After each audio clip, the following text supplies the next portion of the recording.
Haligon did not roar after the Tamara left. She settled. That was somehow worse. The fog closed in where the Guardian had climbed the rock wall, swallowing the smear of disturbed stone. Dust drifted down like the last ash from a distant fire. The only sounds left were ragged breathing, groaning carts, Vero barking counts for injuries, and the small metallic tap of Lauren's gauntlet as his fingers twitched. Adu sat with his back against the cold rock, knees drawn up, lungs refusing to find a normal rhythm. Every time he blinked, he saw horns. The Tamara's shadow, the way it had looked at him, the way it had paused. "Hey," someone said. A bowl of water appeared in front of his face. "Jay." Adu forced his fingers to unclench long enough to take it. His hands were shaking so badly that water sloshed over his knuckles. "You look like you lost a fight," Jay said. "Good news is, you're still breathing, so technically you drew." Adu snorted weakly. "Feels more like the mountain just decided not to finish the punch." "That's still a win," Jay said. "On a technicality." He dropped down beside him with a grunt, rubbing his own bruised shoulder. The spine crack felt narrower now that everything had gone quiet. They had managed to move the carts into a rough cluster along a slightly wider patch, but rock loomed on both sides, and fog clung like a skin. Up ahead, Vero and Lauren stood a little apart from everyone, caught in the middle of an invisible line between heroes and leaders who almost got us killed. Climbers eyed them in that complicated way people do when they know they owe someone their lives, but also remember exactly how close they came to losing them. Lauren flexed his right hand slowly. The Ramo gauntlet there still glowed faintly in angry, cracked lines where the Tamara's horn had bitten into it. Red gold light leaked through fissures like a fire trying to escape. Vero said something Adu couldn't hear. Lauren gave a short, humorless laugh. For a moment, as Lauren lifted his gaze and looked past the carts to where the Tamara had vanished, the fog around him seemed to thicken. Not in the heavy, suffocating way Adu had felt when Dominion reached up from below, but in a way that felt like memory. It gathered around Lauren's shoulders, soft and gray, and when he briefly closed his eyes, the mountain took him backwards. Then, before they ever climbed Haligon together, there had been another mountain. Not as tall, not sealed, not watched by guardians whose horns scraped the sky, but old and mean in its own way. They called it a nun. The low ridges, like giving it a small name, would keep it from noticing them stepping on its back. The fog there was thin and lazy. The beasts were smaller. The pay was worse. But Dominion had fingers everywhere. "Line up." Captain Nara's voice was not loud, but it carried. 6 climbers stood in a loose row near the edge of a ravine. Packs were tight, weapons checked, harnesses humming faintly with dormant gems. Under their boots, the ground was cracked and dry, the color of old teeth. Young Vero stood near the center of the line, armor still too clean, eyes already edged in caution. He was not captain yet, just the one everyone already leaned toward when something sounded like trouble. Beside him, younger Lauren rolled his shoulders, gauntlets bare. No Ramo gem then, no crackling energy, just leather, metal, and that relentless spark in his grin. "You're scowling again," Lauren said out of the side of his mouth. "Bad for team morale, Vero." "I'm scanning," Vero muttered. "You scan even when we're eating breakfast. Breakfast can kill you. Only if you let Jano cook," Lauren said. From the far end of the line, Jano lifted his head. "Heard that." "Good," Lauren said. "Maybe you'll stop trying to burn water." Nara didn't smile, but her eyes softened briefly as they passed over them. She looked like no one's idea of a leader at first glance, just under average height, wiry, hair tied in a tight knot at the base of her neck, lines around her mouth that spoke more of listening than laughing. Her armor was older, scuffed, the red of her Ascent Company jacket faded by years of fog and sun. But when she lifted her left hand, the Makahia gem embedded in the back of her glove caught the light. It was small compared to some of the city-grade cores, no fist-sized cluster, no ostentatious glow, just a compressed shard of deep green and brown, veined with soft pink. Thornvine patterns etched out from it along her knuckles. "Last confirmation," Nara said. "Objective. Survey the eastern low ridge," Vero answered immediately. "Confirm reports of Ramo herd movement and unexplained ground shifts near the old quarry." "Good," Nara said. "Secondary. Get paid," Lauren said. Nara gave him a flat look. "Confirm possible Dominion residue," Vero supplied. Avoid direct engagement unless necessary. Better, Nara said. Remember, Ascent Company did not hire us to die dramatically. That's a different pay grade. Fog drifted lazily along the ravine edge. The air smelled dry, dusty, with an undercurrent of something sour. Makahia says go left, Nara added calmly. She touched the gem. A faint shimmer ran along the ground in a 3-meter radius, like the earth had just taken a soft breath. Invisible feelers, Adu would later think, if he'd been there to see it. Makahia vines under the skin of the world. The image didn't mean anything to Lauren yet. Back then, all he understood was that when Nara's eyes narrowed and her fingers twitched with pink light, he should pay attention. They moved. The first half of the mission felt almost boring. They walked ridgelines, took readings, scratched notes into Nara's stone surface pad. The sun was more present here than it would ever be on Haligon slopes, painting harsh lines over rock and sparse, stubborn grasses. Feels wrong, Nara murmured at one point, half to herself. What does? Lauren asked, turning his head. Nara's fingers brushed the Makahia gem. Thorn whisper veins lit along her wrist. The way the ground holds sound, she said. It's bracing, like someone holding their breath. I thought that was just you, Lauren said lightly, always expecting the worst. If I didn't, you'd be dead twice a week, Nara replied. Vero glanced about. Clusters of Makahia, he observed. More than usual. They don't like disturbance. They hide from it. Good, Nara said. Be like Makahia, then. Soft until we need thorns. They moved along the ravine's lip, following a set of fading prints that suggested large herbivores had passed this way recently. Ramo, most likely. Big enough for Ascent Company to care about migration patterns. Big enough for Dominion to find interesting. The first warning came as a tremor Vero almost rode off as nothing. Just a small vibration under his boot. A faint hum along his bones. He would have taken another step. Nara's hand shot out. Stop. He stopped. A second later, the ground just ahead of him bulged. Not up. Down. Like something had sucked on the underside of the rock. Cracks spiderwebbed in a tiny circle. Dust puffed upward. Vero's throat went dry. What? They're not surface fractures, Nara said, calm but tight. Something's pulled the support out from under pockets. Makahia feels hollows. That's why she hugs the ground. Is it Dominion? Lauren asked. Maybe, Nara said. Maybe just bad mining. Either way, you step there, you drop 3 meters and break a leg. Then if Dominion is here, you don't run fast enough when it finds you. Lauren tilted his head. You just saved his life. I did, Nara said. And he'll return the favor later. Both of you will. That's how teams work. Vero frowned. That sounds like foreknowledge, Captain. I'm old enough to have seen patterns, Nara replied. They repeat, especially in this business. They circled the hollow, giving it wide berth. 3 times that day, Makahia's feelers flared and saved someone from the kind of tiny mistake that could cascade into a burial. Missed foothold, hidden crack, soil too soft over a sharp drop. Each time, Nara's eyes flicked toward the deeper ravine up ahead, where the reports had mentioned unusual carrion activity.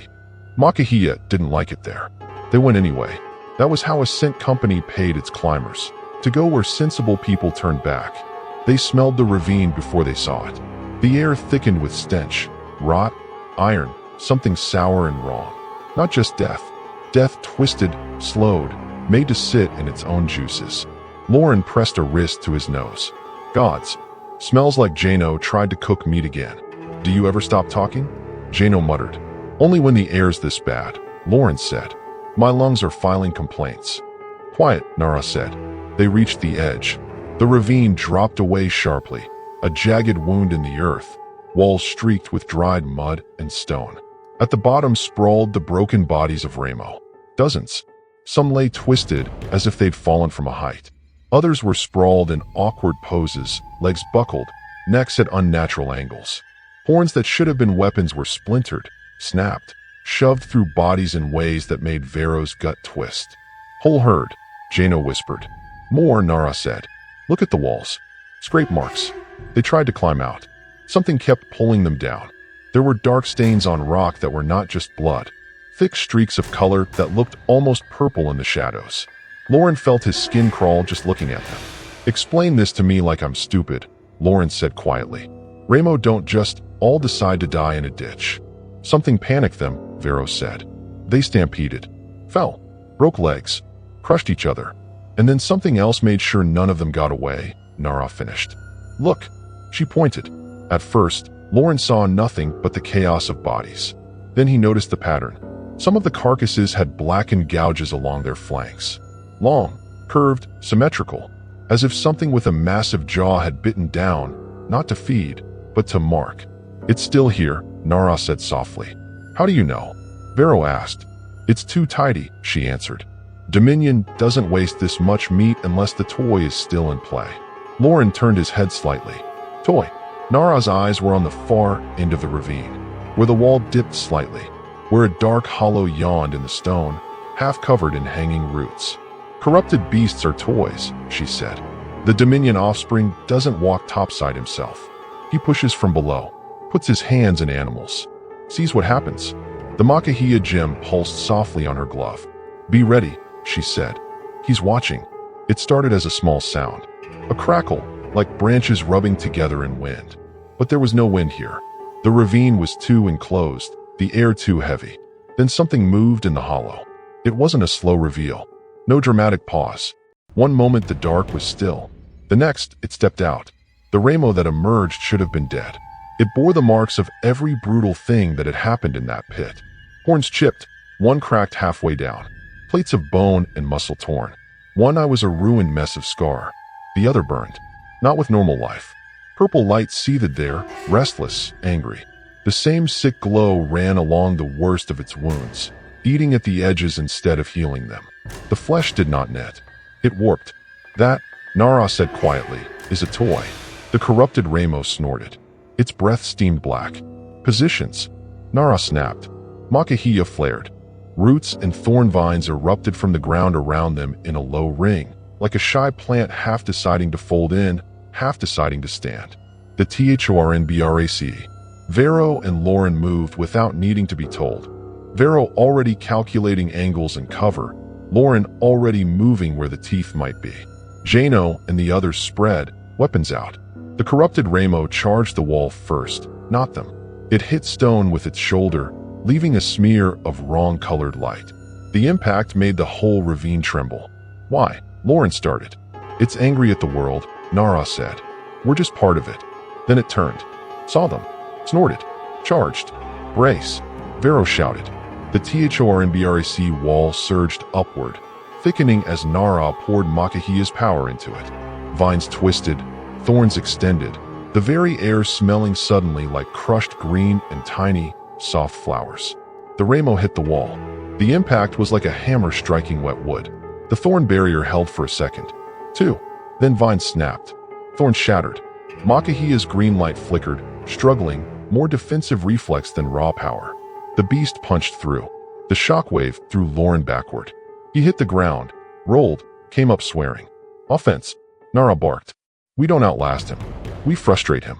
Vero darted in low, his blade humming with gem-fed charge. Nothing like Lauren's eventual gauntlets, but good enough to bite. He slashed along a back tendon. The Ramo bellowed. Not just in pain. Something else. A sound like a distant laugh layered under the animal's rage. Lauren moved for the other side, driving his spear up under a plate of half-rotten hide. It sank in. Purple fluid like bruised blood spilled and hissed where it touched rock. See? Lauren shouted. Toys can still bleed. Don't get cocky. Vero snapped. Too late. The Ramo spun.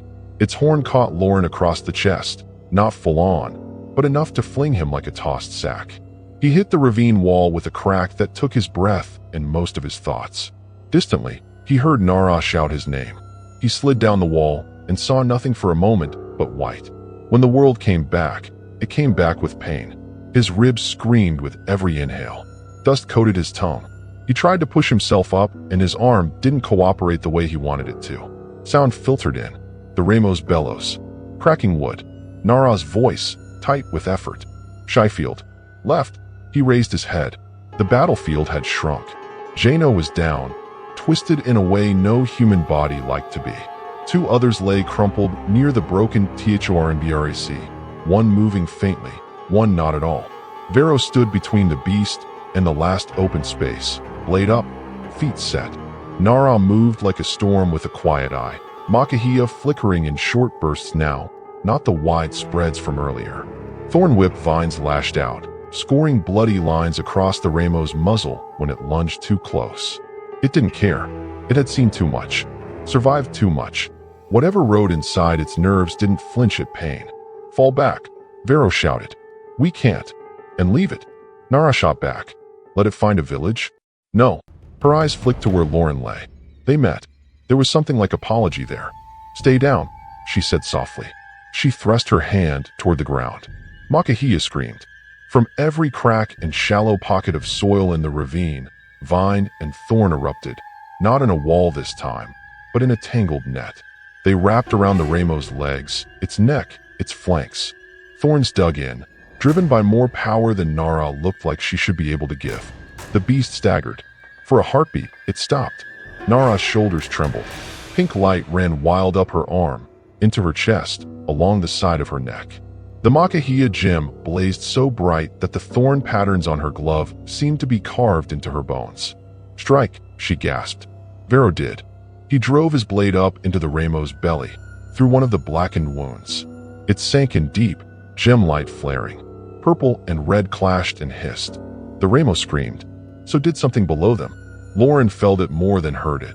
That deep, grinding bellow from under the earth, the offended roar of something having one of its toys broken. The Raimo went berserk. It surged against the vines, muscles bulging, corrupted energy flooding its limbs. Makahia's threads snapped one by one, thorns shearing, green light collapsing under purple. Nara, Vero shouted. She held. For a heartbeat. Another. Then Makahia broke. The gem in Nara's glove cracked with a sound that felt wrong in the air. The light inside it shattered, scattering like a burst of crushed leaves. Nara's breath stopped. She staggered, hand dropping. The Raimo burst free. Its horn came up. Lauren couldn't move fast enough. Vero was closer, but too far for the angle. Time stretched thin and ugly. Nara stepped in front of the horn. There was nothing dramatic about it. No speech. No promise. Just a small shift of weight. A body choosing to be where it needed to be. The horn punched through armor, flesh, bone. For an instant, she was pinned there, lifted off her feet. Her eyes met Vero's, and beyond the pain, there was a very simple command. Life. Then the Raimo tossed its head, and she was gone. The world narrowed. Lauren didn't remember standing. One moment, he was half crumpled near the wall. The next, he was stumbling forward, empty hands reaching for a woman already dead. The beast did not give him the luxury of grief. It saw movement, lowered its head, charged. He felt the impact like a building falling on him. Not from the horn. Vero managed to slam into him sideways, shoving him out of the direct path. The Raimo clipped them both instead, a glancing blow with the force of a landslide. They went flying. When Lauren woke again, the sky above the ravine was darker. Clouds had moved in, or fog, or both. He was alone. No, not alone. But the others were too still.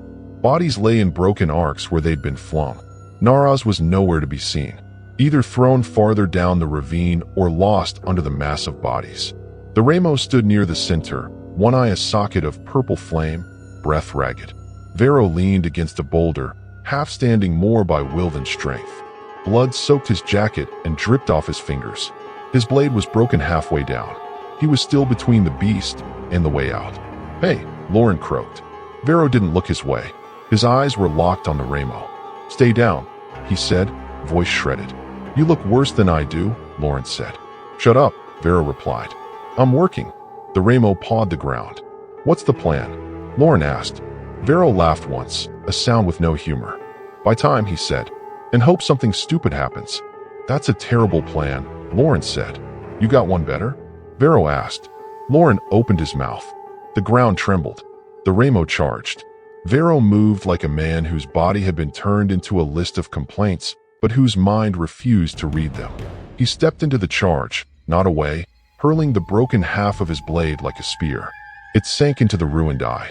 The Raimo screamed. Vero threw himself sideways.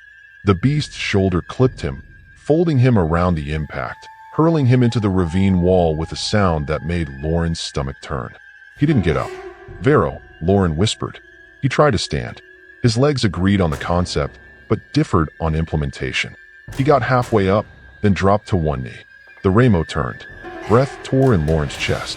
He grabbed the nearest thing his hand could find, a shattered spear, half buried in the dirt. Useless against something that had torn through Makahiya's full force, but people did useless things when faced with the alternative of just watching. The corrupted Ramo started toward Vero. Something else moved under Lauren's hand. It was small at first, a tremor, then a glow.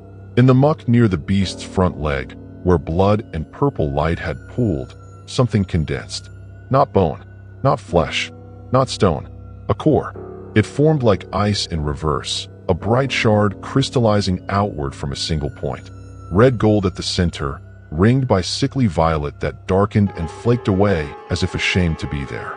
Ramo, not just an animal, the idea of one, forced into shape by pressure, rage, and all the dominion weight pushing up from below.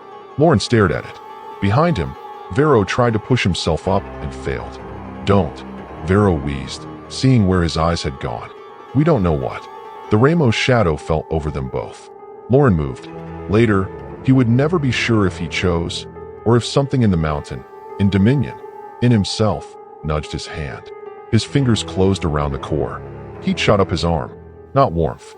Heat like friction against bone, like every nerve being sanded, like his blood was being rearranged without his consent. The world blurred. The Ramo's roar folded in on itself and became a single note of pressure. Makahiya had been soft green and pink, a plant's cautious defense. This was red gold and wild, hooves and thunder, and the sharp joy of smashing through anything in your way. Something screamed in his head. It might have been him. It might not. Power slammed into him. The Ramo lunged. Lauren stepped. Not away. Through. His gauntlets, once just leather and steel, now carried lines of molten red along their seams. When his fist met the Ramo's jaw, the impact did not feel like flesh on bone. It felt like one avalanche punching another. The beast's head snapped sideways. For the first time since they'd seen it, it stumbled. Lauren did, too, nearly blacking out from the echo of the force. But the new weight in his arms kept him grounded. Behind his eyes, something laughed. Good, it seemed to say. Better than breaking toys on normal stone. He shoved that voice away on instinct and swung again. It wasn't a graceful fight. There were no clever maneuvers, no elegant flourishes. Just a desperate, ugly exchange of force. The Ramo was still stronger. It was still bigger, but its energy was leaking now. Purple light frayed at the edges. Red gold lines crept along its wounds. When Lauren drove his gem-lit fist into its chest one last time, something cracked. Not in flesh. In whatever thread tied this toy to the thing pulling it. The beast shuddered. Its legs folded. It crashed to the ground with a sound that shook dust from every crack in the ravine. Silence followed. Not the deep, heavy one of Haligon's high fog, but a stunned quiet all the same. Then, faintly, from under a rock ledge where he'd fallen, Vero said, "That was stupid." Lauren laughed once and nearly passed out. "Worked," he rasped. "Still stupid," Vero insisted. The corrupted Ramo's body didn't decay like a normal carcass. It sloughed. Flesh and plate and horn dissolved slowly into soil, into dust, into something that left the ravine walls stained but empty. The core in Lauren's hand didn't vanish with it. He sat near Vero, both of them leaning against the same rock, watching the beast's remains sink. "You shouldn't have touched it," Vero said. "You're welcome," Lauren replied. "I didn't say thank you," Vero muttered. "You didn't have to," Lauren said. "You're still alive. I can hear you complaining." Vero was quiet for a moment. "That gem isn't like Nara's," he said finally. Hers made sense. Plant, roots, vines. She didn't crack when it did. "I almost cracked," Lauren said. "You still might," Vero said. Optimistic as ever, Lauren murmured. He stared at the core. The red gold light inside it had dimmed, but it was not gone. It pulsed faintly, in rhythm with his own heart now. "I'm going to use it," he said. "No," Vero said immediately. "Yes," Lauren said. "It might be Dominion touch," Vero argued. "Might pull strings you can't see. So we leave it." Lauren said, "Let some scavenger pick it up? Let some city buyer jam it into a weapon and rent it to a drunk with a badge." Vero grimaced. "We just watched what that thing did to a whole herd," Lauren said quietly. "We can't pretend its core is neutral. but I'd rather it ride with me than with someone who thinks gem power is just style. Vero closed his eyes briefly. You know what Nara would have said, he murmured. Yeah, Lauren said. She'd tell us to bury it and walk away. And you're not going to, Vero said. Lauren flexed his fingers. The core pulsed. No, he said. I'm really not. Vero sighed. Then, he said, we live. Both of us. Long enough to make sure you're the one using it. Not the other way around. Lauren smiled, tired and small. Deal, he said. Now, the spine crack didn't know that story. Haligon did. She had felt the tiny tremor on distant Anon when the corrupted Ramo fell. She'd felt the offspring's irritated twist as one toy went quiet. She'd felt the faint, stubborn spark that had taken the core anyway. Now that spark stood a few meters away from a boy with cyan in his bones. Lauren blinked. The memory slid off his eyes like old fog. The rock under his hand was not ravine stone in Anon. It was Haligon's own rib. The horn he saw was not the splintered, corrupted curve of a twisted beast, but the thick, unbroken crown of a guardian who could break him in half without noticing. Except the Tamaral wasn't here. Not fully. Not physically. Not yet. The others thought it had gone. They were already starting to rearrange carts, mutter about schedules, wrap bandages. Vero was arguing quietly with one of the senior climbers about cutting the route short. Lauren's Ramo gem buzzed faintly against his skin. He watched Adu. The boy sat on the ground where he'd fallen after stepping between a guardian and a captain he barely knew. Mud streaked his clothes. Bruises formed on his cheek. His eyes were fixed somewhere far away. Hey, Jay said softly, nudging his shoulder. Still here? Unfortunately, Adu said. The fog around them stirred. Not the usual slow drift. This was more deliberate, a subtle coiling. It pulled near Adu's hands, fingers of mist reaching, testing, the way Makahia's roots had once tested the ground. Lauren took a step forward. Vero's hand touched his arm. Let him breathe, Vero said. His voice had the brittle calm of bandages wrapped too tight. Kid just stared down a guardian. That's what I'm worried about, Lauren muttered. The air thickened. Adu felt it first. The pressure that had whispered climb in his bones since the forest edge now turned up the volume. It wasn't a shout. Haligon didn't shout, but it was focused in a way it hadn't been before, like a hand pressing gently but insistently against his back. Get up. No, he whispered. Jay blinked. What? Nothing, Adu said. Louder. Just talking to myself. Okay, Jay said slowly. Tell yourself I said you're insane, but also thanks for not letting me die. The corner of Adu's mouth twitched. Fog curled tighter around his ankles. His skin prickled. When he looked up, the world seemed a little off-center. Sounds muffled, like he was underwater. The spine crack's walls loomed higher. The light from the gem lanterns cooled, colors leached. At the far edge of his vision, where rock met mist in a subtle seam, a shape stood. Not fully there. Not fully gone. Horns. Shoulders. That same quiet, heavy regard. The Tamaral. No one else reacted. Of course they didn't. Haligon wasn't talking to them. His heart hammered faster. You already almost died once today, he told himself. Sit down. Shut up. Let the licensed people handle guardians and weird mountain voices. The pressure didn't recede. If anything, it deepened, as if the mountain had considered his reluctance, waited, and found it mildly amusing. Adu swallowed. His hands dug into the dirt. Cyan flickered faintly under his skin, unnoticed by everyone except one man 2 carts away. Lauren inhaled sharply. Vero's head turned. What? Do you feel that? Lauren asked. Fog, Vero said. Exhaustion. Pain. Regret. Take your pick. Not that, Lauren said. Listen. Vero frowned. Then he felt it. Not the broad, low hum of dominion pushing from below. Not the sharp, wrong pressure of a corrupted beast drawing breath it shouldn't have. Something else. A focus. It wasn't on him. It was on Adu. Shit, Vero said softly. The ground around Adu's hands trembled, just slightly. Cracks no wider than hairlines traced outward from his fingertips. Fog poured into them like water seeking a deeper bowl. Adu, Jay said. Your eyes are doing the weird thing again. Adu blinked. Again? Yeah, Jay said. Cyan ring. Very unsettling. 10 out of 10 for supernatural horror. He tried to make it a joke. It came out thin. Lauren took a step forward. Haligon moved faster. Under Adu's palms, stone softened. Not like mud. Not like humanoid. It was more like the mountain had decided to be less solid in exactly that one spot.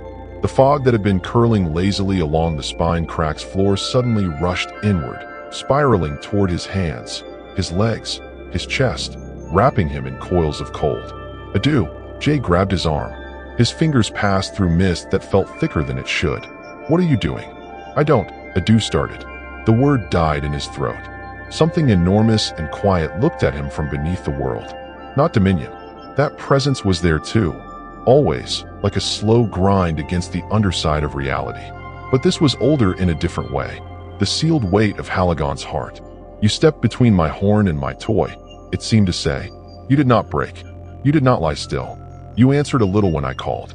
The fog tightened. Earn it. The crack under Adu's hands widened, just enough for darkness to show. Not black. Deep cyan. He had just enough time to suck in a breath. Jay's shout became a smear of sound. Vero lunged. Lauren did too. Their hands closed on nothing. The ground beneath Adu gave way like a trapdoor. For a heartbeat, he hung there, suspended in a crown of mist and cyan light, weightless between the beats of his terrified heart. Then Haligon pulled. The spine crack vanished. The caravan, the carts, the rock walls, Jay's outstretched hand, Lauren's cracked gauntlet, Vero's curse, all were ripped upward, away, as if he were falling and everything else was being thrown into the sky. Fog swallowed him. Cyan flared. Somewhere, far below, hooves struck stone in a realm that did not quite exist on the same plane as trails and markers and company contracts. The trial was waiting. And the Tamaraw, for the first time in many seasons, lowered its head in something that might almost have been respect. The mountain never gives. Everything had to be earned. Chapter 5 ended with Adu falling into the place where mountains measured what you were worth.